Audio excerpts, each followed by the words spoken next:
გურჯაანელი რესპონდენტების შეფასებით საქართველოში საკმაოდ ძვირი ღირს ჩვილის კვება და პირველადი მოხმარების ჰიგიენური საშუალებები, რის გამოც ხშირად ოჯახები თავს იკავებენ შვილების ყოლისგან. მათი შეფასებით ქვეყანაში დემოგრაფიული მდგომარეობის ერთ-ერთი მთავარი მიზეზიც სწორედ ესაა.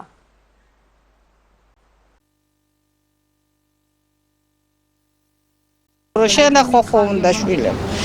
გაჭირვებული ხალხია და უკვე აღარ იხდია ზედმეტ მარგად შვილებსა.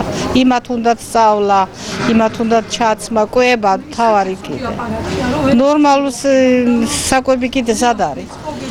რაც ბავშვს კვების ის უნდა პატარა პარაშოკები და იმებით მაგალითად პატარა ბავშვი მყავს. შვილი.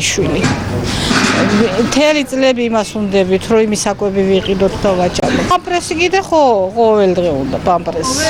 ყველაფერი გაუჭირდა ხალხს და გაუჭირდა. ვეღარ შობავენ. ამაზე ნელი უყურა. არა აქვს თანხარო წავიდე და იმშობია როი.